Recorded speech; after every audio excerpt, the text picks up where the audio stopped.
Hello everyone, this is Joaki back again with another mini vlog. For today's ganap nga, wala nga muna tayong linis serye. Aba, baka namang gusto niyang pagpahingahin tong babaeng ito. Hala. Dahil sa mga araw na to, tayo nga ay magiging ibon na malaya. Alay, hindi ganun yun. Dahil tayo nga ay pinayagan ni Aki lumabas. Nag-withdraw nga muna ako ng pamasahe dahil wala nga akong cash dito. After nga nakasakay na rin ako ng jeep at malapit lang naman dito yun. Talaga namang hindi na ako hindi sa kanila dahil chinempo talaga nila na rest day ako. Diyos ko, nagkagulutan nga kaming tatlo dahil laki na nga daw talaga namin. Ultimo nga sa GC namin, ako nga ay pinipilit din nila. Sila pa namang hihindi kung chocolate naman yung pupuntahan mo. Hala. Kami pala yung magkakaibigan since high school. Kaya naman this week nga, ay umuwi nga si Ira galing Saudi. Kaya naman napagplanuhan nila na magkita-kita ka nga kami. Siyempre, minsan nga lang mangyari to, kaya naman hindi na ako humindi sa kanila. Tagal-tagal na nga rin kami hindi nagkita, siguro nga mga 6 years na. May kanya-kanya nga rin silang pamilya at may mga anak na nga din sila. Ako na nga lang talaga yung wala. Hala. 4 nga kami niyan, kaya lang yung isa, kakaanak lang, hindi na rin siya nakasama sa amin. Anyway, naiintindihan naman namin yun dahil kakaanak nga lang niya. Diyos ko, yung mga issue nung high school, talagang inungkat namin lahat yun. Natatawa nga ako dyan dahil usapang ex nga, Diyos ko, ngali-ngali ng isuka, akala mo naman talaga hindi minahal. Hala, hindi ganun yun. Tapos pinagkwentuhan nga namin yung mga pinaggagawa namin nung high school. Diyos ko, kami matawa-tawa dyan. Di namin nakalain na magagawa namin yung mga bagay na ganun. Huwag din nang alamin dahil sa amin lang yun. Hala. Ito na nga pala yung inaanak ko na anak ni Ira. Diyos ko, napakalaki mo na. Noon napakaliit mo lang. Ito nga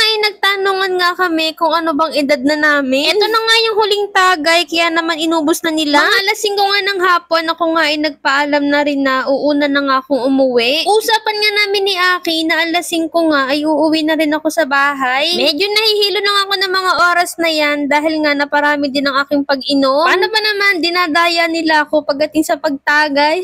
Pinagtira pala ako ni Aki ng ulam kaninang tanghali pag uwi niya. Kainaman naman talaga ka-sweet nito. Ay, naisipan ko nga munang maligo para matanggal yung hilokot dahil banas na rin naman ako. Di dapat ako maabutan ni Aki na nahihilot. Baka hindi na ako payagan sa susunod. Hala. Di naman kasi sanay si Aki na lumalabas ako lalo na kapag ganung mag-iinom. Tapos hindi pa nga siya kasama, kaya naman nag-aalala din yun sa akin. Pero yun nga, may usapan nga kami na alas 5 nga, uuwi na rin ako. Anyway, nag-check nga muna ako ng email ko dyan kung tuloy ba yung Zoom namin mamaya. Ni-remind din sa akin ni Aki kanina na may Zoom nga kami mamaya, kaya naman sabi niya magtira daw ako ng lakas. Buti na lang talaga at na-postpone nga yung aming Zoom, kaya naman makakapagpahinga ako ngayong gabi. Kadalasan kasi kapag nag-Zoom kami, ay umaga na nga natatapos, kaya wala na akong tulog. But anyway, postpone nga yung aming Zoom today, kaya naman makakapagpahinga pa ang babaeng ito. Hala. Buti na lang talaga at nakiramdam sila. Hala, hindi ganun yun. At habang inaantay ko nga si Aki dyan at bibili nga kami ng ulam, ako nga muna naglatag para makahiga ako. Hindi ko na nga nilatag yung kutsyon dyan at mamayang gabi ko na nga ilalatag kapag tutulog na nga kami. Di nga pala ako pwedeng matulog dyan o umidlip dahil basa nga pala yung buhok ko. Ano ba yan? Hanggang dito na lang. Nahihirapan ako mag-explain sa inyo. Hala, hindi ganun yun. See you next vlog. Bye!